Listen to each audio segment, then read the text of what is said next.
Everyone used to chase this. The white picket fence, the lawn, the deed. It wasn't just a house. It was a rite of passage. Homeownership defined American life. Policy and suburban growth made it accessible. It offered stability, pride, and equity. But that foundation is cracking. Prices soar while wages stall.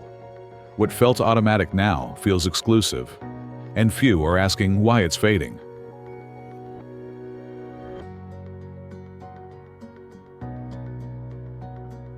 The shift isn't just financial, it's psychological. A generation raised to believe in ownership now feels locked out. Renting, once temporary, feels permanent. The emotional promise of arrival is replaced by uncertainty and delay. As ownership slips away, so does identity. If owning a home built the American dream, what happens when millions can no longer find their way in? What fills that void? What replaces that symbol of success? In the 1950s, America built neighborhoods from the ground up.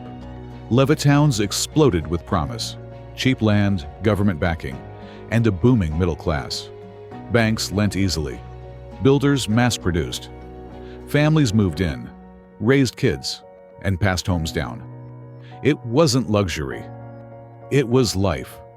The message, work hard, and you'd own something real and lasting. That became the blueprint of belonging. But that blueprint had borders. Redlining, racial covenants, and zoning laws blocked access for many. The suburbs grew, but unevenly. Still, the dream was strong enough to shape national identity. A house wasn't just shelter, it meant arrival. But that logic doesn't hold anymore. Prices outpace income. The ladder's broken. What once repeated with ease now stumbles with struggle. The dream feels distant, even with the light still on. You didn't lose the market left you.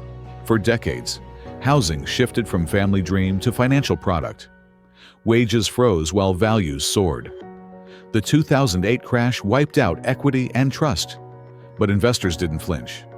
They saw opportunity, not crisis. Wall Street turned homes into assets. The new system, cold, fast, and built for profit. Families couldn't keep up. They weren't meant to. By the 2000s, corporations were buying homes by the thousands. No inspections, no emotion, just cash and code. These houses became permanent rentals, optimized, monetized, and anonymized. What used to be yours now lives in someone's portfolio. Communities thinned. Neighbors vanished. The house next door? It's a product now. The shift wasn't accidental. It was designed. And that design didn't include you. For millennials and Gen Z, renting isn't a phase. It's the new reality. Student debt, high living costs, and stagnant wages block the path to ownership. Even with degrees and steady jobs, they're locked out. They followed the plan, worked hard, saved, and still came up short. Homeownership now feels like a closed club. And the price of entry keeps rising. The impact runs deep. A home once meant legacy, pride, and permanence. Now it's replaced by leases and uncertainty. Rent drains income with no return. No equity, no future, just a holding pattern. Other countries embrace long-term renting. But here, it feels like failure. This isn't just about shelter. It's about identity. A generation raised to arrive now lives in limbo. Wall Street didn't just recover from the housing crash. It reinvented the game. Private equity firms, hedge funds, and REITs started buying homes in bulk.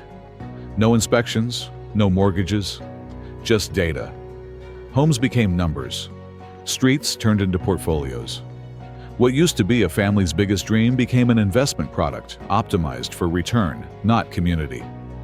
Across the country, corporations outbid families. They offer all cash, instant closings, and no emotional baggage. The result? Homes transformed into permanent rentals. Repairs are automated. Rent is auto-drafted. But families have no say. Control shifts to spreadsheets.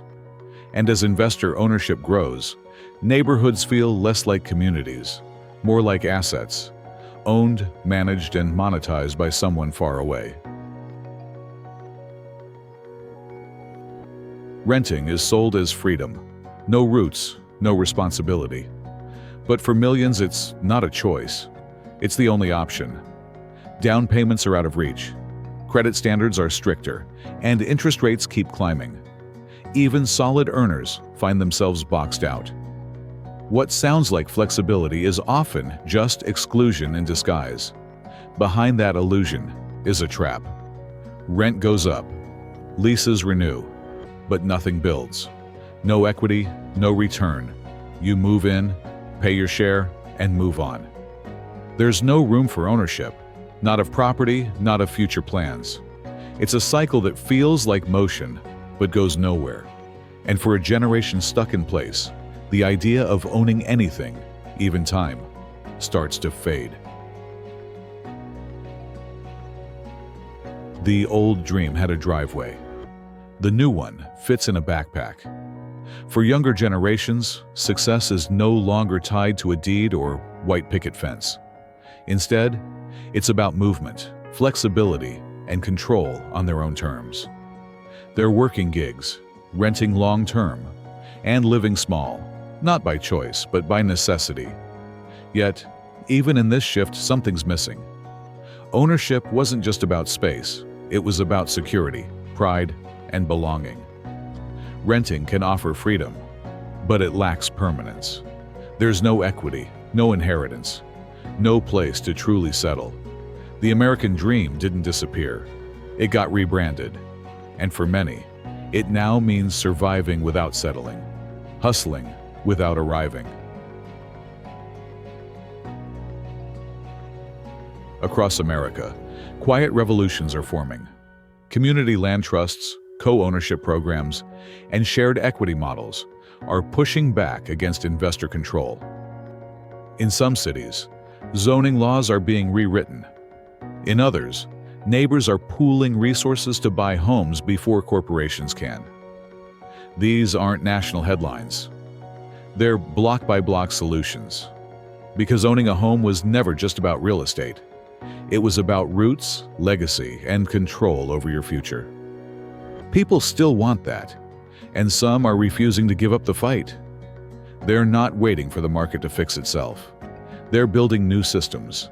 If the old dream was handed down, this one must be fought for, piece by piece.